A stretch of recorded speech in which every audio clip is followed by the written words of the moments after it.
Sabi nga, di ba, may kasabihan, pag may tinanim, may aaninin. Kaya ito kami, mag-harvest kami ngayon ng saluyot. Ayan. Ayan ang saluyot. Ba't ang hahaba? Ang dami niya. Ang hahaba ng pagkaano mo. Oo, kasi malalaki na yung dahon niya. Yung lang dahon niya kukunin natin. Wala, mamamatay yata yung ano, yung ampalaya, kapapaya mo, nakulot yung ano. Oo, nakulot yung, Dahon? oo, Oo nga. Hindi yan. Lalaban pa yan. lalaban pa. May pag-asa pa na lalaban yan. Ayan. Diba yung tasa na puno ng aming saluyot? Kaya ayan o. Oh. Hindi ka na kayo, dumayo ka dito, mamitas kayo ng saluyot. Ang sipag niyang magsanga, ayan. Malalaki pa naman ang dahon. Ayan. Kailangan na lang namin ngayon pangsahog.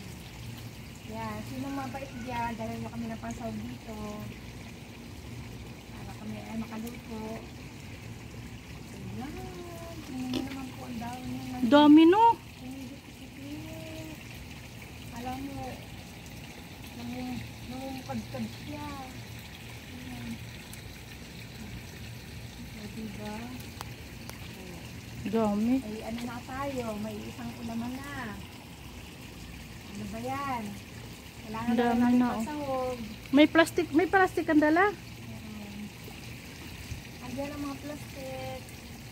Ayan mo naman ang ilak na. Ay, may sitaw, may ano pa, oh, may talbos pa ng kamuti, guys. Oh, may talbos ng kamuti, oh, marami.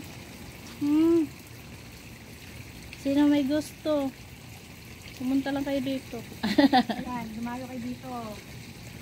Mamitas na kayo. Dito pala ang kasipag ang kalunyo. Ngayon namin nalaman na. No? Kahit ilang beses sa kanila. Halos isang puno lang siya, ang daming ano makukuha. Isang puno lang, guys, marami siyang makukuha, oh. Saluyot. Bigyan na kayo, dayon ito. Next week, ang dami na naman ito. Ano, tuwing alas 4 lang dito ang pag-ano ng tubig. Ito hindi na nagsitaw. Ang sitaw. Ang sitaw, malapit na ma-expire. Oo nga, no? Dinahuna lang ang dinahuna, dinala mo.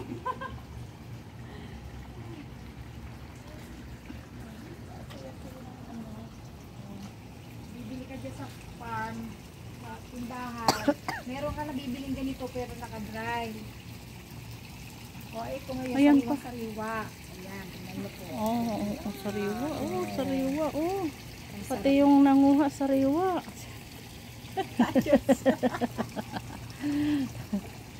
O, diba? Ang dahon niya. Ano naman ang dahon? Kalalapad.